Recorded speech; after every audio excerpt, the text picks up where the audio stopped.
Excuse me, I was told to come here for advice about, management diploma courses. You've certainly come to the right place. Hi, my name is Monica. Nice to meet you. My name is Andrew Harris.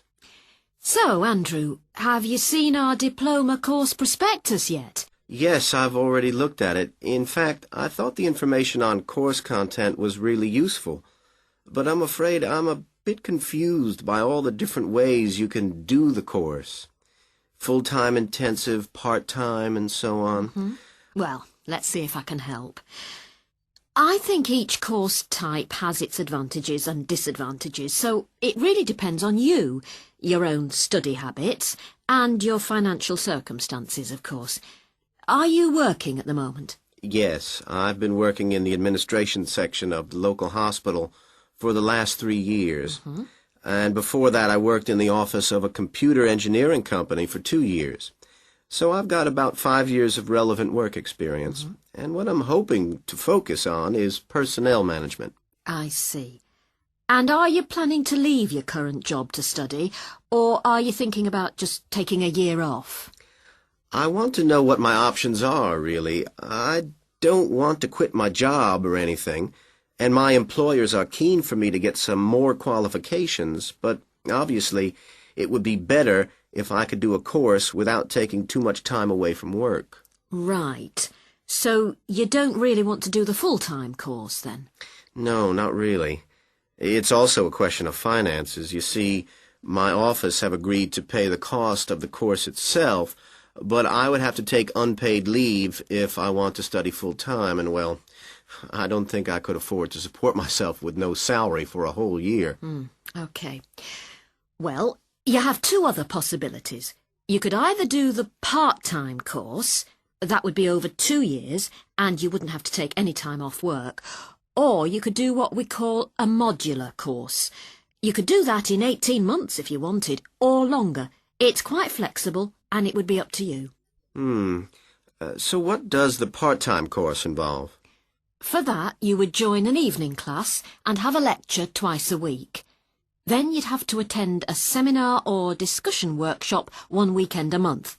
What kind of coursework would I have to do? Well, it's a mixture.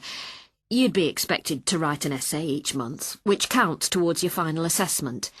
You have a case study to do by the end of the course, which might involve doing a survey or something like that. And also you need to hand in a short report every 4 weeks. So that's quite a lot of work then, on top of working every day.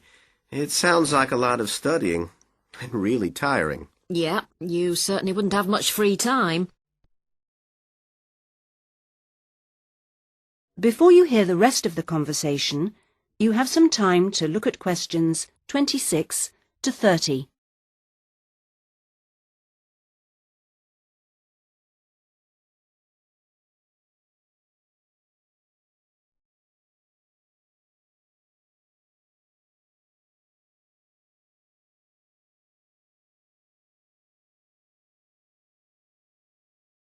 Now listen and answer questions 26 to 30.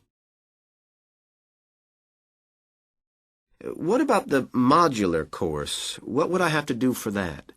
Well, that's where you get the opportunity to study full-time for short periods.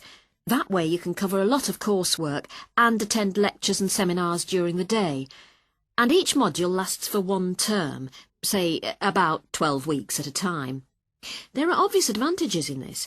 The main one being that you can study in a much more intensive way, which suits some people much better.